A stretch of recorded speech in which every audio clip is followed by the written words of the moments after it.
Je vais revenir sur les affaires, notamment l'affaire Fillon. Je crois que ça pose la question suivante. Faut-il intervenir en amont ou en aval par rapport à un problème? Par exemple, la question de l'odeur.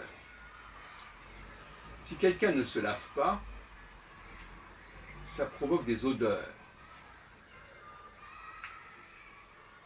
Et le fait de ne pas se laver est déjà en soi un problème.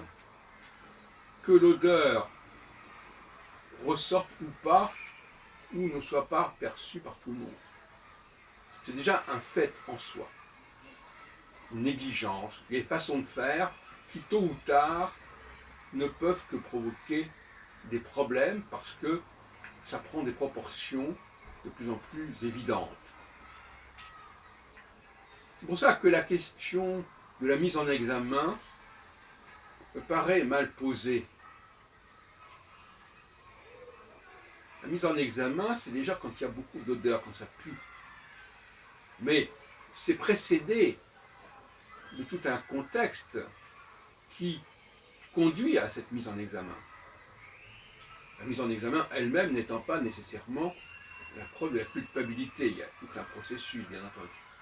La question est de savoir jusqu'à quel niveau il faut remonter, quel niveau de précaution faut-il remonter. C'est la question qu'on appelle celle de la prévention et celle de l'hygiène. On agit au niveau de l'hygiène pour éviter d'avoir à traiter des cas extrêmes. C'est-à-dire pour éviter que les choses se dégradent à l'excès. Donc, en politique, l'hygiène, la prévention sont souhaitables. Et la démission de M. Leroux du ministère de l'Intérieur relève finalement de l'hygiène. Et encore déjà, on aurait pu intervenir plus en amont.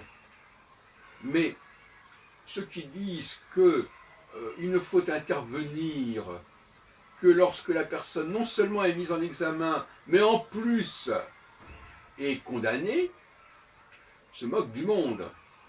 En tout cas, c'est une philosophie qui est tout à fait détestable, à tout point de vue. Parce qu'un homme politique, il doit savoir qu'on prend les choses à la racine, qu'on prend les choses en amont. Donc, si un homme politique se permet de dire que tant qu'on n'a pas été non seulement mis en examen, mais en plus condamné, il n'y a pas de problème, eh bien, ça veut dire qu'il est très imprévoyant. Et cela dans bien des domaines, et même sur le plan économique. Ce qui fait que finalement, on ne peut pas séparer l'éthique et l'économique, l'éthique et la gouvernance. Parce que la gouvernance, c'est aussi d'être prévoyant. C'est aussi de prendre les choses en amont. C'est aussi de ne pas attendre que les choses prennent une tournure catastrophique pour intervenir. Et je crois que ce qui est intéressant, c'est que ça n'a pas été dit, cela. On fait de ces questions... Enfin, ça a été dit... Ça se produit de manière subconsciente, si vous voulez.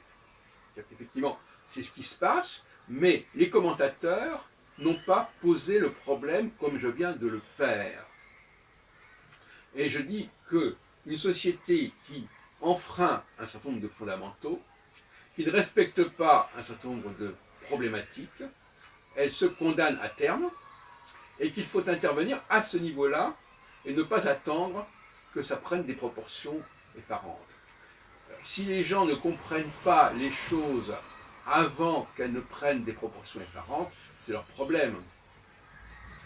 La question de l'hygiène, dans tous les sens du terme, aussi bien au sens de la vie publique que de la vie personnelle, quelqu'un qui vit dans des conditions sanitaires discutables, qui ne prend pas un certain nombre de mesures basiques pour sa toilette, pour se nettoyer, pour avoir des vêtements propres, etc., cette personne-là, elle est déjà imprévoyante, Et ce n'est pas tellement cette personne-là qui est imprévoyante. Ceux qui fréquentent cette personne-là doivent avoir l'impératif d'intervenir par rapport à cette personne-là parce qu'elle pose problème. Donc là aussi, il y a une question de responsabilité collective. On ne doit pas laisser des abus se produire. Et par rapport à ces abus, effectivement, chacun a son idée de ce que c'est qu'un abus. Par exemple, le fait de lire des textes en public, pour moi, c'est déjà pas une très bonne hygiène intellectuelle et mentale.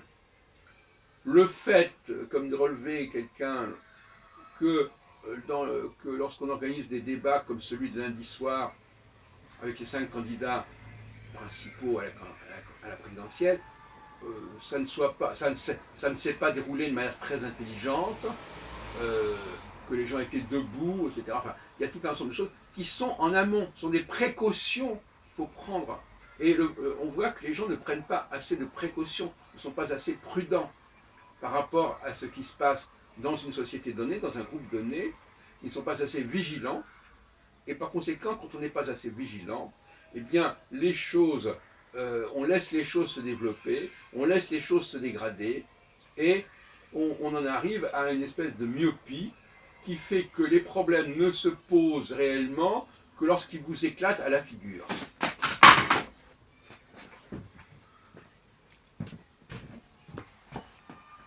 C'est un peu tard.